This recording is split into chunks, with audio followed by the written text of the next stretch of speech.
Chers amis, bonjour, good morning, good afternoon, good evening, je vous espère en pleine forme. On va faire de la grammaire aujourd'hui, mais de la grammaire, vous allez voir, concrète. Et là, pour le coup, ça sera pas d'un niveau débutant, ça sera plutôt déjà un niveau, allez, disons B1, B2, donc niveau intermédiaire. Mais vous pouvez la suivre cette vidéo, parce que je l'ai pensée pour tous les niveaux, même si vous débutez simplement. Donc, ce que je vous propose de revoir dans la joie et la bonne humeur, bien évidemment, il s'agit de ces structures en fait, ces trois structures. La première étant would rather, had better et need. Mais alors, avant, je voudrais faire un petit rappel. Vous avez en anglais des sortes de superverbes qui sont des modaux, qui servent à exprimer notamment une possibilité, une obligation, une capacité. Je dois faire ça, je peux nager, I can swim, I must do it, ok? Mais ils ont des particularités qu'il faut absolument prendre en compte pour éviter des grosses fautes. Premièrement, vous ne mettez pas de S à la troisième personne du singulier pour le présent. Ça, c'est très important. On ne dit pas he can play. Ce sont des fautes que je vois encore malheureusement. On dit he can play. Il peut jouer for hours pendant des heures. Donc, can, c'est un modal. Vous connaissez aussi may. Vous connaissez aussi could pour la possibilité, pourrait, ok? Petite digression ici sur la prononciation, mais c'est très important. For hours et pas hours. Ce mot, hours, est un des rares mots dans lequel on ne prononce pas le H, avec aussi honest, ok? Honest, honesty, c'est pas honest, honesty, non, c'est honest, honest. So, he can play for hours. Vous voyez, on ne met pas le S de la troisième personne du singulier. Qu'est-ce qui se passe quand on fait la négation? He cannot play. On n'a pas besoin d'auxiliaire. On ne dit pas he cannot play. Non, ce sont des superverbes qui se suffisent à eux-mêmes. D'accord? Donc, pas besoin du S à la troisième personne du singulier. Pas besoin d'auxiliaire pour faire la négation. On rajoute seulement le cannot derrière. On pourrait aussi dire he may not play. May, c'est à la fois pour la probabilité, mais aussi pour la permission. Donc, il n'a pas le droit de jouer. Il lui est interdit de jouer. He may not play. May, mais là, on l'attache pas comme un cannot. On met un espace et après not. He plays for hours. Il joue pendant des jours. Vous voyez, si c'est un verbe classique, évidemment, on met le S. Et pour la négation, on va devoir utiliser notre auxiliaire, quel que soit le temps. Donc là, c'est un présent simple. Donc du coup, c'est do, puisqu'on a le verbe to play. He does not or he doesn't play for hours. OK? Donc ça, c'est très important de bien comprendre la différence entre votre verbe classique et votre verbe et votre superverbe qui est le modal. Mais ça serait trop simple, en fait. Si vous voulez, ça sera un peu comme à l'armée. Vous avez le soldat, le fantassin, vous avez l'officier et vous avez aussi le sous-officier. Donc, votre soldat, c'est votre verbe classique. L'officier, ça va être votre modal. D'accord? Ça va être votre modal. Et votre sous-officier, qui va être entre les deux, ça va être le semi-modal, qui parfois va reprendre des caractéristiques de modal, mais pas tout à fait. C'est-à-dire que, par exemple, pour to be able to, il va être suivi de la préposition to. Alors que derrière le modal, j'ai oublié de vous le dire, mais on met simplement la BV, c'est-à-dire la base verbale, l'infinitif sans le to. He may not play. On dit jamais he may not to play, d'accord? On dit jamais he cannot to play or he cannot to, non, he can play et pas he can to play, ok? Donc c'est modal et derrière on met la base verbale. Pour les semi-modaux, qu'est-ce qui se passe? Vous pouvez par exemple avoir to, comme to be able to. Vous avez aussi need, qui est un semi-modal. Donc par exemple, vous n'êtes pas obligé, comme c'est un sous-officier, hein, donc il est quand même dans la hiérarchie un petit peu plus haut placés. Donc, vous n'avez pas besoin. Vous pouvez par exemple dire I need not do that. OK? I need not do that. Je n'ai pas besoin de faire ça. Do that. Donc, vous n'avez pas besoin en fait d'auxiliaire pour faire votre négation. Vous collez le not comme on l'a fait ici pour les modaux. Sauf que dans la langue parlée, en fait, la plupart du temps, vous pouvez tout de même mettre votre modal, votre négation avant et dire I don't need to do that. Et personnellement, c'est ce que je vais utiliser toujours. Mais voyez, vous avez ces petits, cette subtilité, alors pas forcément subtilité, mais cette catégorie en fait de formes verbales qui sont entre le verbe basique, le verbe classique et le modal. Et ce sont les semi-modaux avec to be able to, avec need to.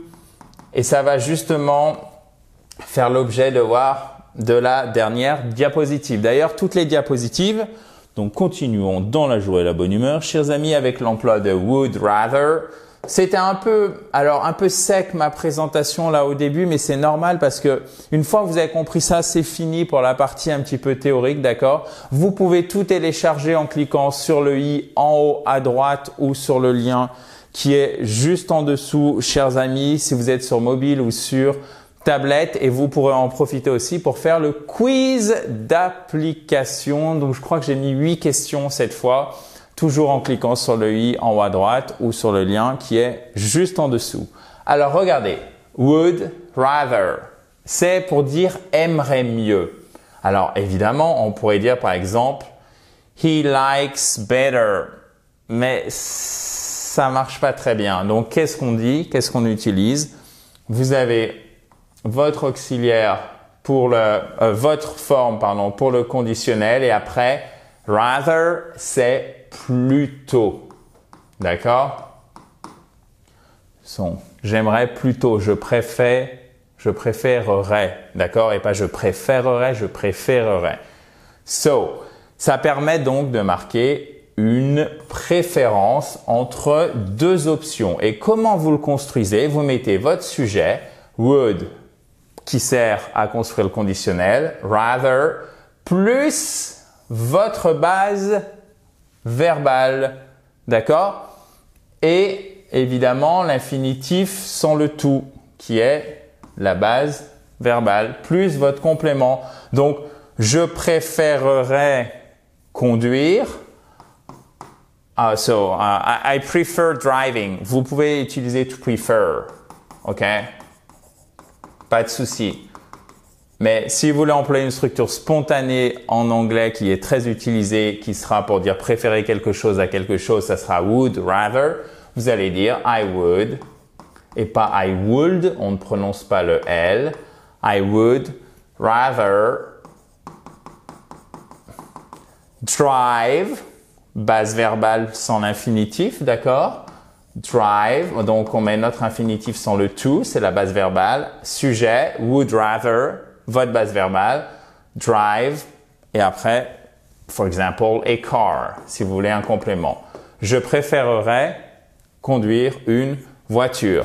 Et alors, le would, vous savez qu'on peut le contracter en apostrophe D, ce qui nous donnera par exemple he'd rather drive than take the bus. Il préfère conduire que prendre le bus plutôt que, même en français, vous voyez, on dit plutôt, rather, plutôt que prendre le bus.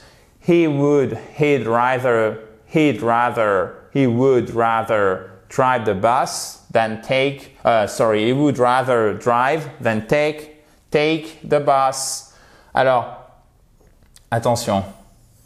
Ici, on n'a pas that, on a than.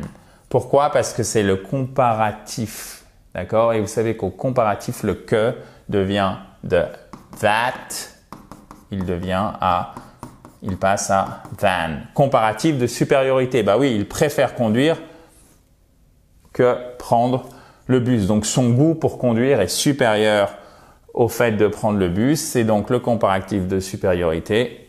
On met donc than. So, he'd He'd rather take the bus than drive. No, sorry, let me reverse. He'd rather drive than take the bus. Et c'est pas take, c'est take. Than take the bus. Je préférerais, alors je préfère, alors c'est pas un est, d'accord, c'est et en français pour le coup. Je préférerais ne pas en parler. Donc qu'est-ce qu'on fait? On va le construire ensemble. Notre sujet, la forme pour préférer c'est would rather, rather, so. À la forme contractée, à la forme non contractée, would rather, ne pas en parler. Comment on fait? On met notre infinitif sans le to, donc c'est to speak, du coup ça devient speak, mais là c'est ne pas en parler, donc on met not. I'd rather not speak about it. Notre complément. Et alors, vous pouvez mettre ici talk, speak, c'est pareil. Le L ne se prononce pas. So, I would. I would rather not talk about it, not speak about it, as you wish. OK? Donc ça, on est vraiment dans des formes, là pour le coup, on est sur un niveau B2, donc un bon niveau intermédiaire.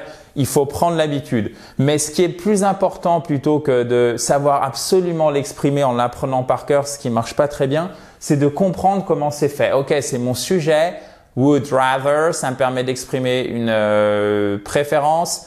Not plus la base verbale si c'est à la négation. Préférer ne pas faire ça. Préférer faire quelque chose, ça sera do. I would rather do this or that. Plus mon complément. OK, parfait. Et là, du coup, quand vous avez compris la règle, vous apprenez par exemple cet exemple et celui-ci. Vous en avez simplement deux à retenir.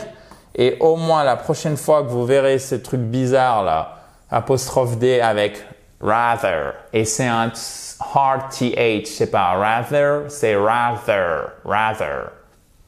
Vous avez l'accent tonique qui est sur la première syllabe. Rather, OK? He would rather, he'd rather not talk about it, he'd rather drive than take the bus. OK?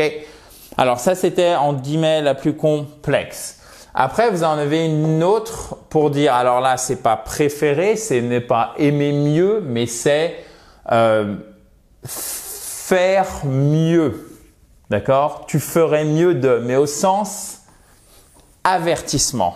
D'accord? Une forte recommandation, voire un ordre, chers amis, implicite. Donc là, c'est pareil, sujet.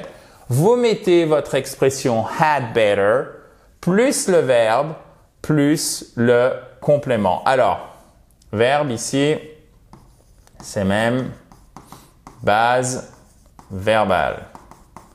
Et alors, vous pouvez bien sûr la contracter. Le had peut devenir apostrophe D. Et c'est là où il faut bien comprendre ce qui se cache en fait derrière les structures. Parce que sinon, vous risquez tout de confondre complètement. Pourquoi c'est pas would better? Réfléchissez pas, apprenez. Had better pour dire ferait mieux. Tu ferais mieux de you had better go home. It's getting dark. It's getting dark. Il commence à faire nuit, ok? To get dark. Il commence à faire noir. Littéralement, il commence à faire foncé. Il commence à faire nuit. You had better go home. It's getting dark. Mais vous pourriez dire aussi, tu devrais rentrer, you should go home. Donc, si vous êtes coincé et que vous avez du mal à cette structure qui est déjà d'un niveau assez élevé, ne vous compliquez pas la vie, vous passez par quelque chose qui est sans doute plus facile, l'utilisation de should pour devoir, devrait, on ne prononce pas le L aussi, et vous dites du coup, you should better go home. Tu devrais, écoutez bien la différence, tu devrais rentrer à la maison. It's getting dark. Il commence à faire nuit. Et you had better go home. Tu ferais mieux de rentrer. Vous voyez une différence entre tu devrais, quand je vous dis tu ferais mieux là, il n'y a pas de doute que c'est une recommandation forte, voire un ordre caché, d'accord? Plus ou moins d'ailleurs. Mais si je vous dis you should better go home, ça peut être vraiment quelque chose de sympathique, alors que you had better go home, c'est vraiment l'avertissement. Alors ça peut être sympa au sens de vraiment je pense ce que je dis et c'est pour ton bien, mais ça peut être aussi tu ferais mieux de rentrer tout de suite. You had better go home now. Donc là, vous voyez, c'est selon le contexte. Mais ça se rapproche, on est vraiment très près entre you should go home and you had better go home. We'd better not answer this call. Vous vous souvenez, votre sujet? We, apostrophe D, better pour had better en forme contractée. We had better do what? Ici, c'est ne pas répondre. Not answer, ok, puisque vous mettez quoi? Vous mettez votre forme pour la négation, not, plus toujours la base verbale. Donc faites attention de ne pas faire we'd better not to answer. No, we better not answer. We better not talk. We'd better not talk. We'd rather not talk. On ferait mieux de ne pas parler. We'd rather not talk, qu'on avait vu ici. Et we'd better not talk. We had better not talk. On ferait mieux de ne pas parler. OK? On aimerait mieux, pardon, ne pas parler. We would rather not talk. On aimerait mieux ne pas parler, donc on préférerait s'abstenir. D'accord? Par exemple, we would rather not talk. On aimerait mieux ne pas parler. On ferait mieux de ne pas parler. We should better not talk. Vous pourriez le dire comme ça, mais aussi we had better not talk. On ferait mieux de ne pas parler. OK? We should better not talk, c'est on ne devrait pas, on ferait mieux. Vous voyez, on est très, très, très proche. OK. Et now, le dernier. Alors, need, qui est super important, qu'il faut bien comprendre. C'est celui que j'ai appelé le sous-officier. D'accord? C'est-à-dire qu'il peut fonctionner sans auxiliaire. Par exemple, you needn't worry about that anymore. Need, c'est le besoin, d'accord? I don't need it. Je n'en ai pas besoin. D'accord? You needn't worry about that anymore. Mais c'est une forme que vous trouverez moins à l'oral et quand vous la retrouverez, ça sera sûrement une forme, donc une question ou avec une forme négative, d'accord? Mais très souvent, vous verrez you don't need to worry. Donc en fait, ces semi-modaux, ils sont vraiment entre les deux. Donc qu'est-ce qui se passe? Comment vous allez pouvoir utiliser need? Donc vous voyez là, aimerait mieux, ferait mieux, devoir. Ici, on est dans le devoir, on est dans le besoin. Ils doivent faire attention à ce qu'ils disent. They need to watch what they say. OK? Donc là, vous êtes sur sujet, need, to, avec le to, plus la base verbale, plus le complément. D'accord? En fait, c'est votre verbe. You need to watch what they say. Mais en fait, ne pensez pas que c'est l'infinitif. En fait, c'est need to, plus derrière, vous avez votre base verbale. OK? You need to do this. You need to do that. Il faut que tu fasses ça. Ou alors, avec une forme passive, la pelouse a besoin d'être tondue. Quelqu'un va tondre la pelouse. La pelouse a besoin d'être tondue par quelqu'un.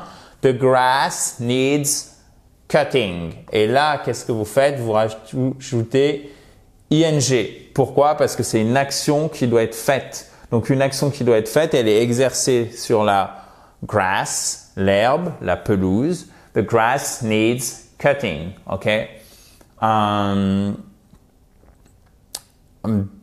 So, just let me think. Just give me 1 second.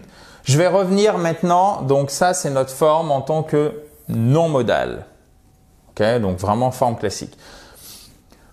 c'est celle que moi j'utilise le plus souvent. They need to watch what they say. They don't need to watch what they say. C'est pour ça que ça sera un non modal puisque à la forme négative,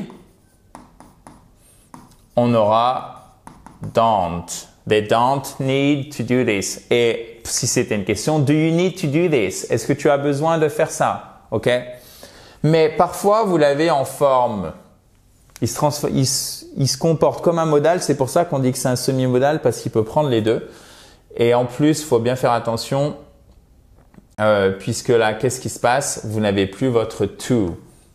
You needn't worry about that anymore.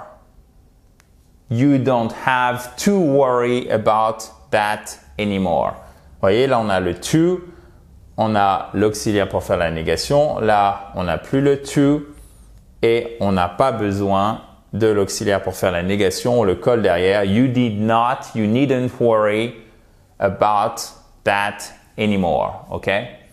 Ça, vous pouvez le retenir, vous savez, ça existe, mais le plus souvent, pour need, vous allez l'utiliser pour dire j'ai besoin, il a besoin, il doit. D'accord? La pelouse a besoin de. Donc là, on a entre il doit, l'ordre, où vraiment le besoin, c'est quelque chose qui doit être fait. D'accord? Donc là, on a deux sens qu'on retrouve très très souvent et qu'on va utiliser en fait. Et c'est pour ça que la grammaire, c'est important et c'est intéressant parce que ça va vous permettre tout simplement d'exprimer des idées de fond et vraiment ce sont des structures essentielles si vous voulez avoir un bon anglais, à savoir would rather, had better, need. Mais il fallait vraiment que je vous fasse des explications détaillées pour que ça soit bien compris au niveau de la construction. Si vous avez la moindre question, vous pouvez la mettre juste en dessous. Si vous ne l'avez pas fait, vous pouvez faire votre quiz en cliquant le quiz d'application sur le i en haut à droite ou sur le lien qui est juste en dessous si vous êtes sur mobile ou sur tablette. Et vous pouvez aussi en profiter pour télécharger les slides qui sont vous avez compris, les diapositives. Bye bye, have a nice day. À très vite dans la joie et la bonne humeur.